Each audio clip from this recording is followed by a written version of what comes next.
नमस्कार दोस्तों, आइए देखते हैं कि कल 2 फरवरी को मार्केट कैसे कामकाज कर सकती है। लेकिन उससे पहले disclaimer, video education learning purpose के लिए मेरी तरफ से कोई बाय सेल कॉल रिकमेंडेशन नहीं है। कुछ भी खरीदने बेचने से पहले अपने फाइनेंशियल एडवाइजर की मदद ले लीजिएगा, क्योंकि आपको होने वाले प्रॉफिट लॉस के लिए मेरा चैनल किसी भी तरह से जिम्मेवार नहीं है। दोस्तों, एक सवाल आप सभी से, आपके खाते में बजट से क्या आया, मतलब आपको बजट में क्या मिला। वैसे एक वीडियो जो है वो मैं पोस्ट भी कर रहा हूँ, जो शायद इस वीडियो के बाद पोस्ट होगा, बजट एंड क्रिप्टो।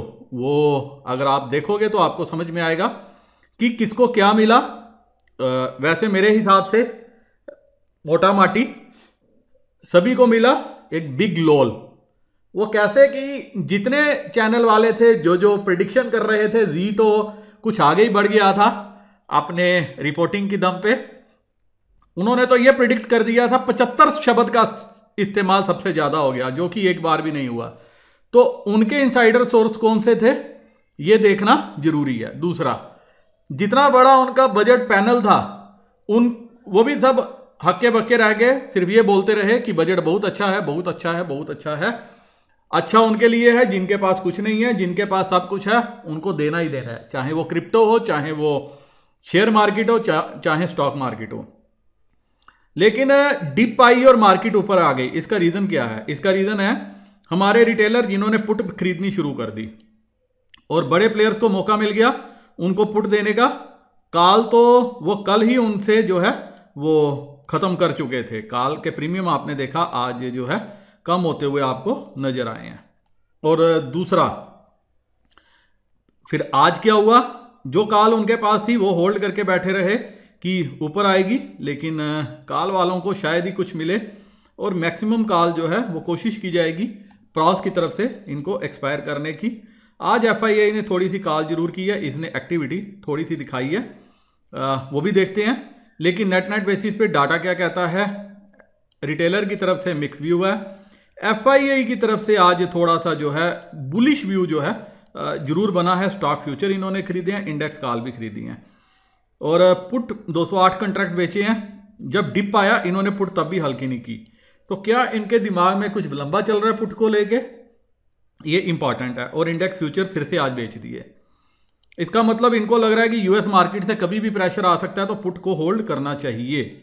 और कुछ प्रास इसी के बीच में तेजी की पोजीशन भी बना के गए हैं। और प्रास मिक्स व्यू लेके गए हैं इन्होंने, काल और पुट दोबारा से बेच दी है।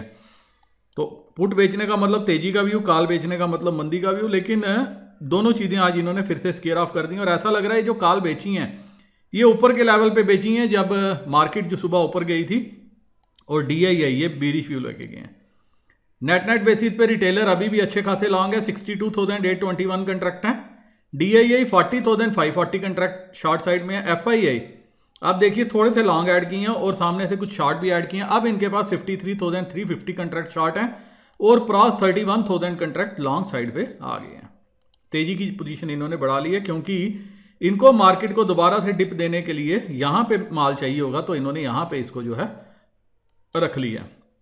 अब सिर्फ एक ही चीज है कि डिप देने के लिए ये जो काल है, ये जो इंडेक्स है, इनसे खरीदता कौन है? एफआईआई खरीदता है या प्रॉस रिटेलर खरीदता है? अगर तो रिटेलर खरीदेगा तब ये कामयाब हो जाएंगे। लेकिन अगर ये एफआईआई ने खरीदा तो इसका मतलब एफआईआई बुलिश व्यू में आ रहे हैं या आ जाएंगे। काल साइड में 2,06,000 कंट्रैक्ट हैं रिटेलर के पास। सबसे ज्यादा उछल कूद आज रिटेलर ने ही की है, काल में भी देखो, पुट में भी देखो। एफआईआई 40,000 कंट्रैक्ट लॉन्ग साइड पे आ गए, नंबर इन्होंने फिर से बढ़ा लिया। 2,47,000 कंट्रैक्ट प्रॉस ने शॉर्ट किया। पुट साइड में 2,04,000 कंट्रैक्ट जो है वो रिटेलर राइट करके गया, थोड़े से इसने कवर कर लिए हैं। 3,37,000 से 2,04,000 बाकी की पुट इसने लास्ट में कवर कर ली। 54,510 कंट्रैक्ट डीआईआई के पास हैं, 2,04,000 नंबर में कोई चेंज नहीं है एफआईआई के। और प्रॉस 54,000 कंट्रैक्ट इन्होंने बेचे हैं। और स्टॉक फ्यूचर में 13,70,000 कंट्रैक्ट रिटेलर के पास हैं। यहां पे थोड़ा सा एक्शन एफआईआई का बड़ा, मतलब इन्होंने यहां से भी थोड़ा सा अपना काल में भी नंबर बढ़ाया और यहां पे भी नंबर बढ़ाया। 88,963 कंट्रैक्ट एफआईआई के पास हैं। प्रॉस 1,91,825 कंट्रैक्ट हैं, और 13,70,000 कंट्रैक्ट स्टॉक फ्यूचर के रिटेलर के पास हैं। दोस्तों ये जो शीट आप देखते हो ये markets with SB Twitter handle है मेरा, यहाँ पे भी आप जो है देख सकते हो, यहाँ से डाउनलोड कर सकते हो, अपने दोस्तों के साथ भी शेयर कर सकते हो। और यही मेरा टेलीग्राम चैनल है जहाँ पे कुछ भी अगर व्यू समझ में आए तो मैं जरूर देता हूँ।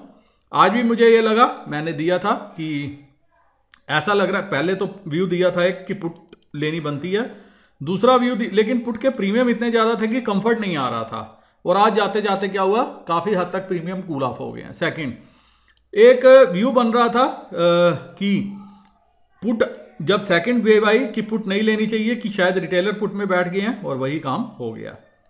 अब बाकी पैरामीटर्स में चलते हैं।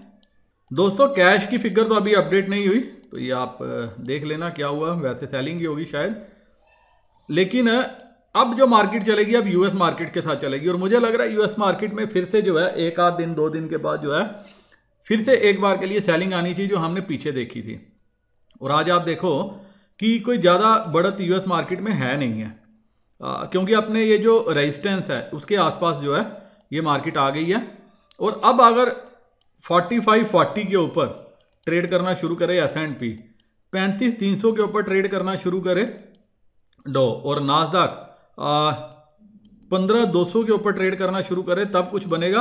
अदरवाइज फिर से यहाँ से सेलिंग आ जानी चाहिए, क्योंकि अब फेड के जो भूत है वो भी निकल के बाहर आएगा। तो इस सारी चीज़ के बीच में, क्योंकि ये थोड़ा थोड़ा पॉजिटिव हो गया यूएस मार्केट, तो आप देख रहे हो SGX निफ्टी भी अभी पॉजिटिव है। अदरवाइज पॉजिटिविटी का कोई भी मूड नहीं है, और कल मार्केट दोनों तरफ का आपको मूवमेंट दिखा सकती है।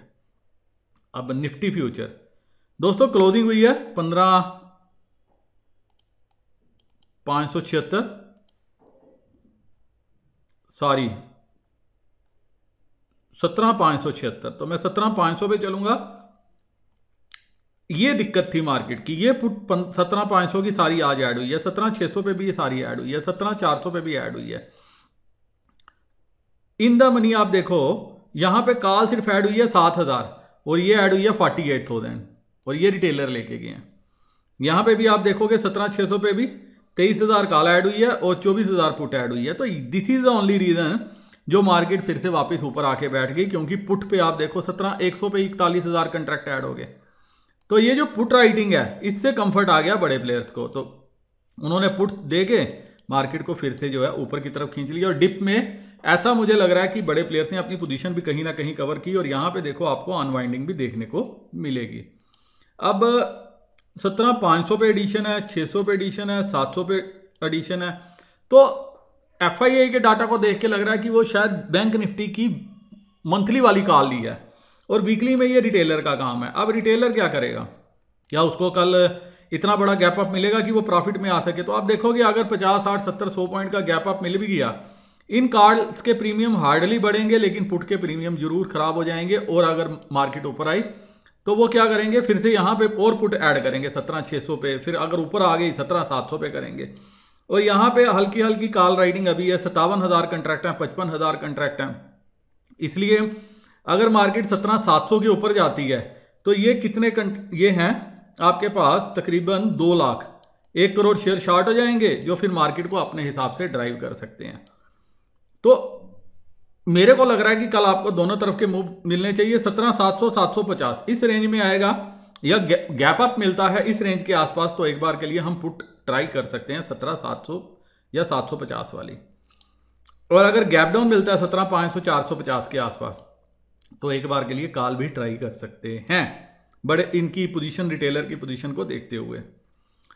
तो नीचे पे क्या रेंज रह सकती है, अगर 750 जाता है नीचे वाली तरफ, तो आपको कहीं ना कहीं मार्केट 17400 की तरफ भी आते हुए मिल सकती है।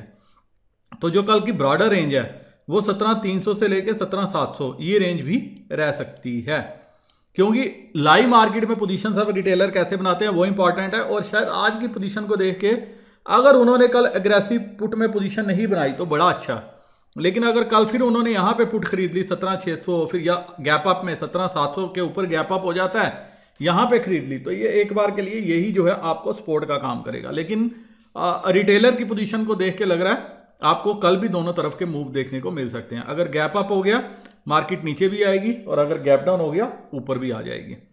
ये हो गई निफ्टी की बात, और सेम जो है बैंक निफ्टी में भी समझ में आ रहा है। 38,500 पे क्लोजिंग हुई है।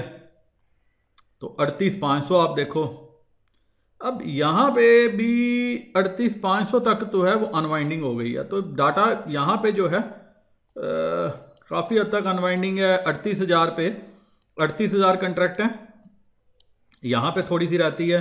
38,500 पे 45,000 कंट्रैक्ट हैं, यहाँ थोड़ी सी रहती है। देखा जाए तो इसके ऊपर नहीं आनी चाहिए थी, इसके ऊपर भी आई, सिर्फ इसलिए आप ये भी पुट देखो, ये भी पुट देखो, यहाँ पे भी हर जगह जो है जैसे मार्केट ने डिप खाया तो सबको लगा पुट, तो वो पुट में बैठ गए और रिटेलर ही पुट में बैठा है। तो यहाँ पे कॉल जो है वो कैरी की है हमारे FII ने, और संभवतः मंथली है तो वीकली में बड़े प्लेयर्स की कोशिश होगी, क्योंकि कॉल उन्होंने दी है, पुट भी उन्होंने दी है, तो वो दोनों तरफ का मूव कल यहाँ पे भी आएंगे। तो कोई भी डिप अगर 38,000 की तरफ हमें मिलता है या गैप डाउन मिलती है तो हम एक बार के लिए कॉल बाय करके चल सकते हैं, और अगर हमें गैप अप मिलता है 200-300-400 पॉइंट का तो एक बार के लिए पुट भी बाय करके चल सकते हैं। तो बैंक निफ्टी आपको दोनों तरफ का मूव दिखानी चाहिए। लेकिन अगर इसके ऊपर निकले 39,000 के ऊपर बैंक निफ्टी इंट्रा में निकले तो फिर काफ़ी बड़ा मूव दे सकती है, उस चीज़ का आप ध्यान रखना। 38,800 पे भी रेजिस्टेंस है, 700 पे भी है सपोर्ट, 38,500 पे है, 38,500 के बाद 38,000 है। तो लाइव मार्केट में ये देखना पड़ेगा आपको कल कि किस तरह से डाटा फॉर्म होता है, बट मेरे हिसाब से 38,500 ही अपने आप में जो है रेजिस्टेंस है। इसीलिए अगर 200-250-300 पॉइंट बैंक निफ्टी ऊपर खुलती है तो वहाँ पे पहले 15 मिनट अगर सस्टेन करेगी तो ये 39,000 की तरफ जाने की कोशिश कर सकती है। फिर आप देखोगे यहाँ पुट में भी फर्दर एडिशन स्टार्ट हो जाएगा। और आज जो आप देख रहे हो, आप देखो 39,000 पे ये 2700 कंट्रैक्ट ये सारे रिटेलर ने भरे हैं, और इवन ये भी जो है ये भी रिटेलर भर के गया है। तो मेरे लिए जो कल के लिए रेंज है 38,000 से 39,000 ये रेंज रह सकती है। देखते हैं बाकी लाइव मार्केट पे क्या फर्दर एक्शन होता है, और US मार्केट कैसे कामकाज करेगी उस पर भी आप ध्यान रखना, क्योंकि अगर वहाँ से प्रेशर आया तो हमें नीचे की तरफ ओपनिंग मिलेगी, और अगर वहाँ पे आज फिर से 100-200-300 पॉइंट की ऊपर की क्लोजिंग मिलती है और इंपॉर्टेंट लेवल जो अभी मैंने डिस्कस की हैं उसके ऊपर की क्लोजिंग मिलती है तो हमें जो है गैप अप ओपनिंग भी मिल सकती है। और एशिया मार्केट कैसे कामकाज करेगी उसका भी कल की ओपनिंग में हाथ रहेगा, क्योंकि हमारा जो खुमार था, हमारा जो बजट का नशा था, वो नशा तो बिना कुछ खाए पिए ही उतर गया है। मेरे वह दोस्त जो angel broking, Upstox, SAS online किसी भी डिस्काउंट ब्रोकर के साथ अपना अकाउंट ओपन करना चाहते हैं दोस्तों, मैंने डिस्क्रिप्शन में लिंक दिया, लिंक को क्लिक करके अकाउंट ओपन कर सकते हो सके तो एक बार के लिए डिटेल भी मेरे साथ जरूर शेयर कर लेना। वीडियो करता हूं खत्म। नमस्कार, जय हिंद।